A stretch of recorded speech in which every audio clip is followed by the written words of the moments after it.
About 4 months ago, a post was made on the r/creepy subreddit. Found a bunch of these in the woods. What am I looking at? The OP said after finding one of these, he kept searching and found around 6 of these little pieces of paper with random ramblings on them just tied up in the middle of the woods. The OP did have a picture of the note, and it's exactly what they said. Very cryptic or nonsensical ramblings on little pieces of paper. The note is filled with cryptic messaging about all sorts of political issues. Pretty much every modern socio-political conspiracy theory gets a strange mention here. The problem is none of it makes any sense whatsoever. A lot of commenters on this post were quick to note how the most likely conclusion was someone's untreated intense schizophrenia. There is no code, it's only nonsense from someone who's gone too far down a rabbit hole who needs mental health assistance. Thankfully, our investigation won't end by taking some random Reddit's comments word. Someone posted a link to a Wikipedia page about this entire thing, and apparently it's some kind of small-time phenomena. The first instance of these papers showing up on the internet was in 2019, and the news reported it for the first time only a year later in 2020. The notes have been found all over northeastern and central Pennsylvania. Others have found them in the woods and on nature trails like the OP said. The strangest thing is these papers have been found in sealed products from grocery stores. Things like cereal boxes, candy wrappers, and makeup products have contained one of these little notes. The majority of these were found in products in grocery stores in Schuylkill, Pennsylvania, so many have come to dub these Schuylkill Notes. I'd never heard of this phenomenon before finding this Reddit post, but it's been an ongoing concern for the citizens of Pennsylvania. Local, state, and federal investigations have been going on since December of 2023. The FDA has gotten involved as well, since these things have been appearing in products that are seemingly completely sealed. There is an entire subreddit dedicated to this phenomena, and as of writing, the most recent find was 2 days ago in a chocolate bar wrapper. I'm really at a loss for words on this one. I don't really have my own theory other than it's just some guy who makes these and carefully inserts them wherever he can, spooking the hell out of the residents of Schuylkill, Pennsylvania. Does he work at a packaging facility where he's somehow able to place these notes inside sealed packages without getting caught? Is there more than one person helping him out with this? There's no possible current theory that seems to explain this without there being blatant questions. This is definitely something I'm going to keep my eye on, and any further developments, this is definitely something I'd love to revisit if any new information happens to come to light.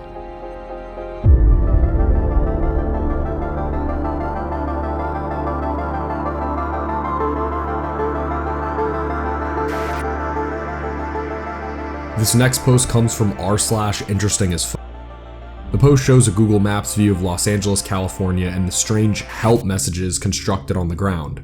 There's tons of these help messages strewn around made out of what looks like wood. These messages showed up on Google Maps pretty recently within the last month. Google Maps is not live, so it's unclear as to how long these have been here. Help isn't the only thing spelled out in this area either. If you look closely, you can see the words Tráfico, Terrorismo, FBI, Federal, and LAPD.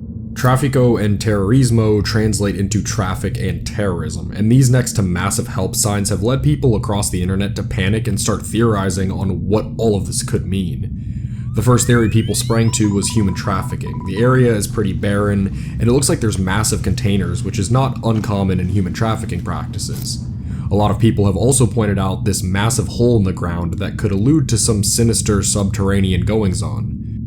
With the help signs and the word traffic being accompanied with it as well, pleas for authorities to help have been taken, and the internet as a whole has been extremely concerned for the well-being of the person or people creating these messages. Luckily, I was able to find an article about this strange scenario.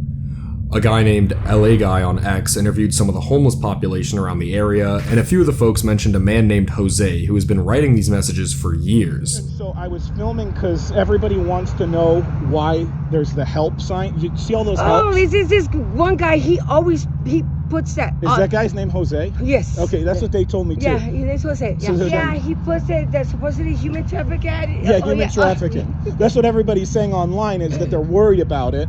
Is it that, or is it like a prank? I guess we don't know. I mean, he just always, for some reason, it's been years that he's been doing it. Yeah, it's been on. Google Maps shows it. Yeah, but we, really, I don't know. Yeah. He just always writes that down. Yeah. For what reason? Yeah. I do not know. No. As of writing this, Jose has not been questioned or found from what I could find. Another article I found was able to get into contact with local authorities. The property is private property owned by the Union Pacific Police Department. They said that these messages have been here for a year and that nothing of note was actually happening. It was just a man who trespassed and left these messages here. FaZe Clan of all people actually went to the site and live streamed the entire thing. Yo, look, there's a giant one with pipes. Look, wait. It says help pipes. The big black pipes.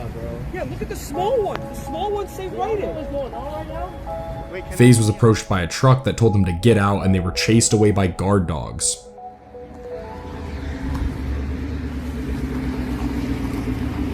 You say come here? Yo. I ain't gonna lie, you got that gang. Get out. Say get out. Say to get out. Alright. Get out. Bro, look at him back up. Joe, you recorded and I'm coming out.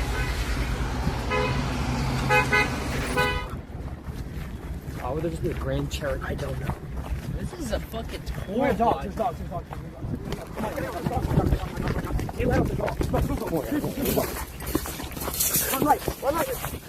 I couldn't even begin to assume what's going on here. The evidence seems pretty easy to follow. A man by the name of Jose has been making these for a long time. As for what his reasoning is, I guess we might never know. It absolutely is possible that something a lot more nefarious is going on, but that gets into major conspiracy waters with the police being involved in something horrific like this. I saw a lot of theories on that original Reddit post that are worth mentioning, but are probably not our answer. One theory being it's a filming location for a movie or TV show, but with everything I've learned, I don't think that's the case. Another theory is basically the homeless population has been putting them in as some sort of statement of how one of the richest cities in the richest country in the world is letting their people rot and die in the streets like this. I think this is fairly likely what's going on here, but who knows, there could be something that goes even deeper than we think.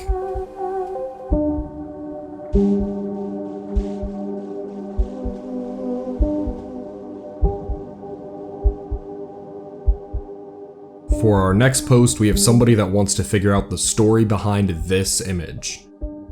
My name is Nancy Thomas, I'm 96 years old and I'm looking for my son. Name, Donald Lee Thomas. Birth date, November 18th, 1954. Born, Crawfordsville, Indiana. Last known location, Atlanta, Georgia area.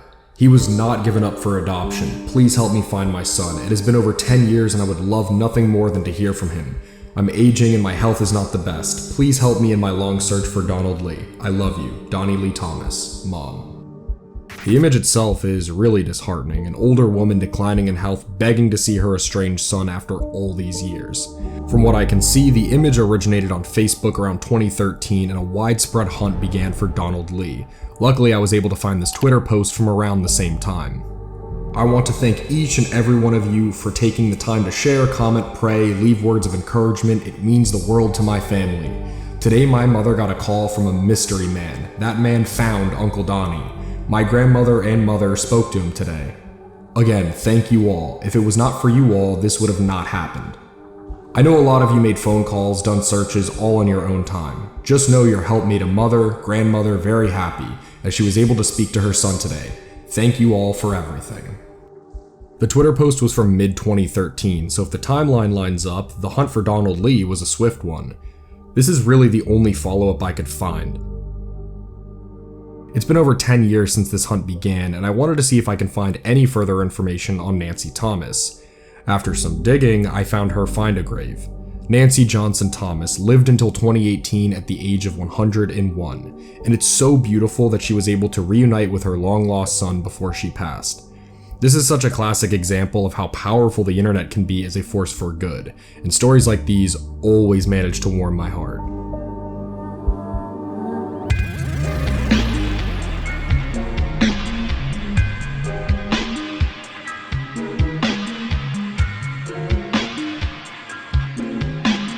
Next up is such a strange case, the mystery blanket.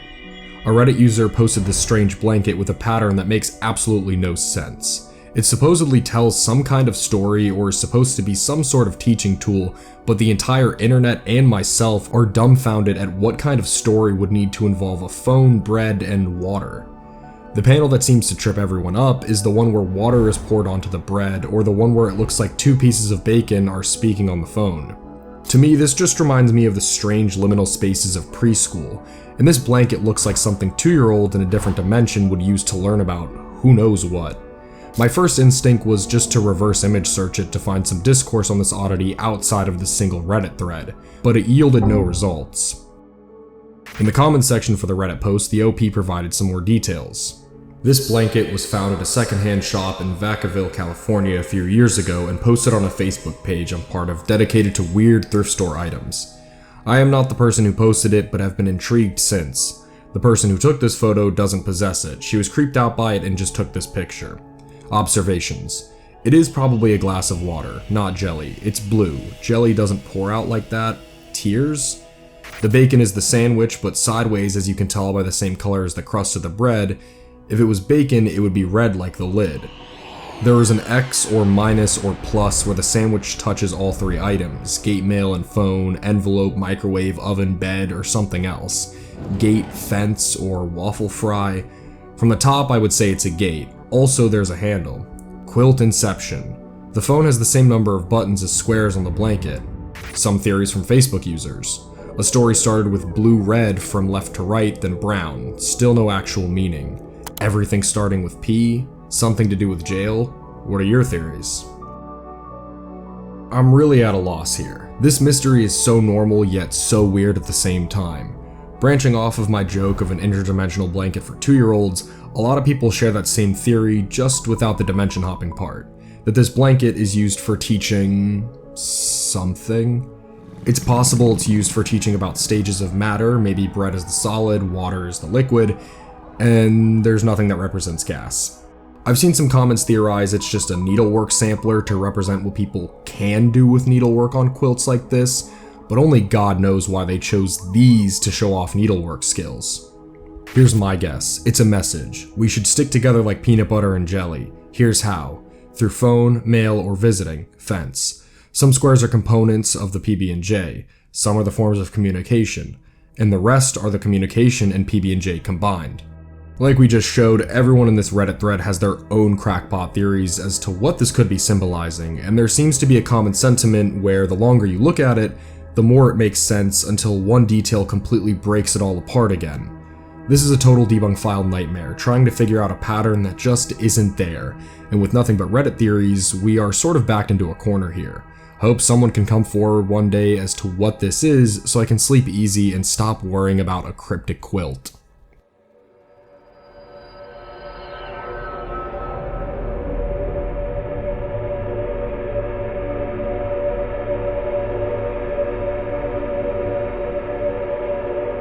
Our next post comes from, of all places, the McDonald's employees subreddit. USA, I almost died in the freezer.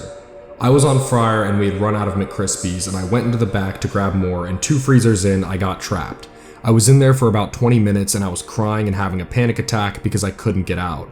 I was gone until people noticed I wasn't back at the Fryer, and I tried banging on the door, but there was no panic or emergency button. If it wasn't for one of my coworkers, I would have died in the freezer. Everyone please be careful when going into the freezers, and always have a device with you. I'm 17 and autistic, and I was all alone just waiting for someone to either find me or waiting for death. The freezer there was a death trap, and the only exit required a key, which I didn't have. On average, 60 people die a year from walk-in freezer incidents. This needs more awareness because it's the most terrifying thing I've ever went through. This is a horrifying story that gets under my skin because of just how mundane it was. I used to actually work in a grocery store with giant walk-in freezers, and this was something that was always in the back of my mind. It really helps in showing how these seemingly impossible accidents can genuinely happen to anybody. This was the end of this kid's story, but we're not done at all talking about this yet. The comments section under this post quickly devolved into a series of endless debates about basically everything surrounding the story. The top comments are for the most part normal, asking real, relevant questions about the story, such as, "You can't open the door from the inside? That's poorly designed." Some people mentioned that this could even be against safety regulations depending on where you live, encouraging the OP to do some research about local laws. One of the other top comments came from someone in Australia saying, "There's no bell? In Australia, walk-in fridges and freezers have a bell on the outside of the door that works from the inside. The occupational health and safety inspectors would make a huge deal out of a bell not working. They save lives. Under this thread, somebody replied saying, "In the US, all walk-in coolers or freezers are required to be openable from the inside, even while locked. OP is either making up the story or didn't realize you can open the door with a slight push." Of course, someone rightly pointed out that just because these things are required doesn't mean that they actually are, especially in a random McDonald's. The OP even chimed in saying that they were not making this up, mentioning that there was a white plastic gear looking thing that said, "You're not locked in," but I couldn't get it open. This was so traumatizing for me and my coworker saved my life. I have no reason to make this up. Despite this, of course, the arguing did not stop. People argued whether the OP could realistically sue for something like this, and things quickly got personal. Many people were quick to accuse the poster of making their autism their entire personality just because they mentioned it one time in a post. People continued to claim that this entire story was fake based off of their personal experiences, and people began arguing about whether you can call 911 without a signal or inside a walk-in freezer.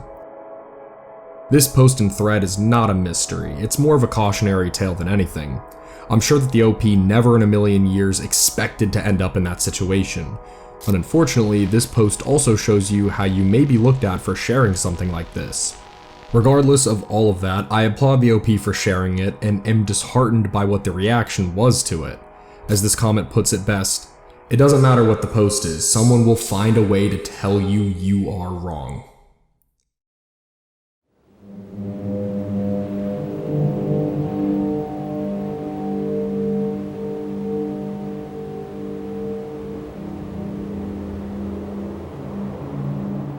About 3 months ago, somebody posted this onto the RBI subreddit.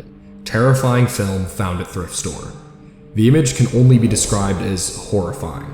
I can't share the image itself here, but it shows a naked, bloody body laying at the corner of the room on the floor. For all intents and purposes, it looks like a real murder scene. With most of these types of posts, they end up being fake, but this did not at all look to be like one of those. Just a bit later, the OP came back with an update where things continued to feel more and more real. "Hello everyone, sorry, I'm on my phone, so I'm leaving an update as a comment. Here's what I did. When I saw the photo, I was curious and pointed it into a contrast area to look at it, and my body jolted because I was shocked. I didn't buy the Kodak carousel and just took the photo and went outside. I went to another store next door and called the non-emergency line describing what I saw and that I felt like it was a genuine photo. They told me they're sending an officer when available. She said she didn't have an ETA. The dispatch person told me if I can wait at the thrift store and I said yes. I'm waiting in my car as of now." Soon after this, a second update came in, this time explaining the origins for how the OP found this film strip to begin with.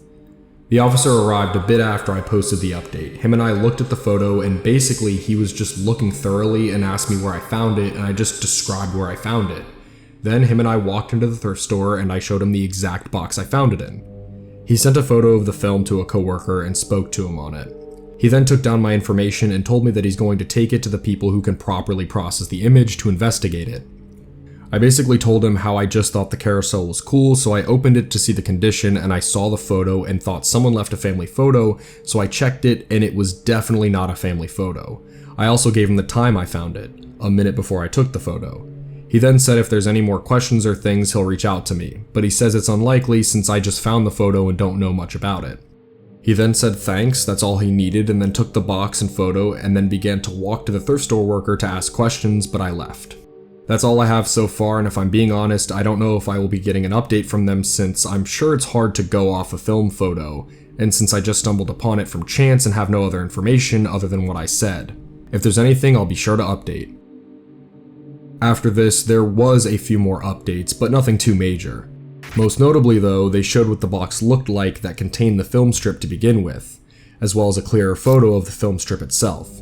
The clearer photo really illustrates the true seriousness of the situation at hand, as this poster says, "This doesn't seem fake. If it is, it's really well done. Years of watching true crime TV with uncensored photos have prepared me for this moment.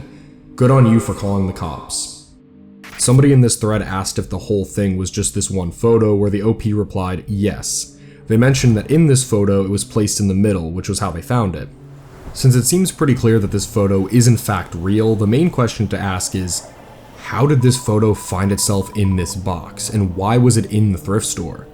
For that, there are a few theories that have been made. The most grounded of these theories are that this could have been misplaced evidence for an old closed case. The picture appears like it was probably from the 80s, and the carousel, upon researching it, seems to be from 1986. On top of that, the OP mentioned that the picture was sticky, which is a sign of aging, helping even more to place this photo's origin likely in the 1980s. As a result, people have speculated if the carousel itself could have actually belonged to law enforcement in the past. If this is our answer, it would definitely be more relieving than the other theories, but it would be painfully ironic. The thought of local law enforcement tracing this image back to themselves and their previous flawed cleanup of an old case would not be a good look.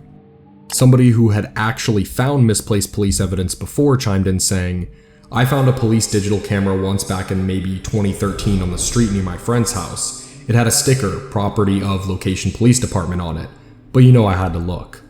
It had pics of crime scenes and evidence, a dead person in a recliner, and photos of pills and prescription pads. Another was a run-over mailbox with skid marks in the grass and the license plate of whoever crashed into it. Then the rest of it was the police department doing shots." I returned it to the police department, and the guy who took it was very gruff and annoyed and asking, "Where did you get this?" as if I stole it, when clearly one of their team accidentally dropped it. The next theory takes things in the polar opposite direction. What if the killer themselves planted this photo there? One of the other more grounded theories is close to the police misplacing theory, but not the same. This theory mentions the likely possibility that this carousel belonged to someone who taught classes related to crime scenes, and that the photo was accidentally left in the box. The main comment for this theory mentions once finding something very similar from a house clearance of somebody who taught criminology classes. This is genuinely one of the craziest mysteries I've found in a while, with no answer at all. Could this have just been a horrifying accident, or something truly sinister? Could it have been something completely different that we didn't mention at all? Who knows? I'd like to think that our answer lies more in the camp that this was some sort of horrifying freak accident, but we don't have any proof in any direction. Hopefully someday we'll find our answer for good. I'll be keeping watch on this post if it has any more updates in the future. If it ever gets solved, we'll be sure to revisit it again. With that, we have made it to the final post of the night, and this could really be the most demented of them all. In the Snapchat help subreddit, a very confused poster says, "Snapchat texting me bear?" As you can see by the screenshot one day, Snapchat Messenger just said bear. What does this mean? Bear. I don't know why, but this post made me laugh so much harder than it should have. I think it was just the bluntness of just the single word bear being repeated that got me. It's so strange, yet also the type of thing that I could totally see happening to me and genuinely weirding me out. The replies also clearly saw how funny this was. Bear 5 is coming for you. The bear is rapidly approaching. Each message signifies another kilometer lost. Thank you guys so much for watching. If you liked this video, make sure to like the video and subscribe to see what we put out next. If you want to keep up with us in between videos, make sure to check out our official Instagram and Blue Sky account. They are both linked in the description below. Make sure to stop by our Discord too. It truly is the best place to chat with us and hang with fellow debunk enthusiasts. If you really love what we put out, make sure to check out our Patreon Debunk Plus. It's only $1 a month, and that $1 grants you full access to everything on there. Supporters get script PDFs, videos early, and other random stuff we decide to put up, and more. As always, my name is Sep from Debunk File. I'll see you guys next time. Bye.